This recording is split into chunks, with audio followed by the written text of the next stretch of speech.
Well, first of all, we believe international waterways should be free of tolls, and that's been our position. That's what you see, of course, in the 60 days of the MOU. And when you say it leaves it open, it doesn't really leave it open, except in the sense that, of course, the final negotiation is going to set the terms of what comes afterwards, right? You said, I think that it's the Omanis and the Iranians, but it's actually the MOU contemplates that the Omanis, the Iranians, and the Gulf Coast Coalition together will figure out a proper security framework for the Straits in the future. And what I mean by that is that we don't ever want this to happen again. Right? That's not about tolling. That's about ensuring that the Straits are never used as a choke point for the global economy ever again. It's frankly not what the Iranians want. It's not what the Omanis want. It's not what the GCC wants either. So what we're going to do, of course, working with our allies in the region, is to ensure that that is reflected in the final deal. And if that's not reflected in the final deal, there's not going to be a final deal. And that is, I keep coming back to this fundamental structural point of this negotiation, which is that we have all the cards. If the Iranians want the benefits of the bargain, they have to give us the things that are necessary to get those benefits. The part of the peace plan, the part of this MOU that I think have been most misrepresented by certain parts of the media is the idea that the Iranians get all these benefits. You will hear things about $300 billion or $24 billion or this or that number of money or amount of money.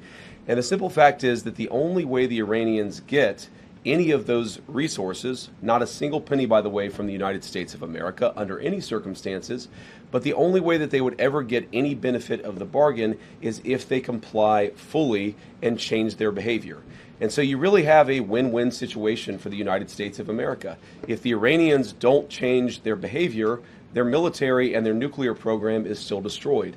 If they do change their behavior, then they are going to have a transformative relationship with the Middle East, and the Middle East will have a transformative relationship with the people of Iran.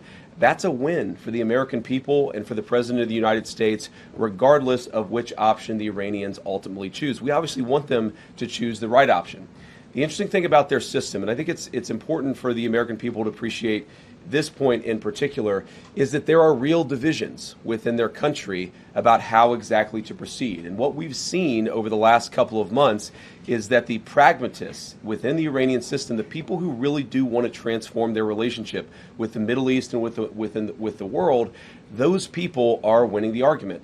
The United States wants those people to win the argument. The United States wants to have a better relationship, but in order for that to happen, the Iranians have to perform. And if they don't perform, as we've said before, they don't get any of the benefits of the bargain. So what I'd ask all of you is just to report honestly that the United States isn't giving up a cent of money to Iran, and even the economic benefits, the sanctions relief and so forth that comes along with this bargain only happens if the Iranians perform.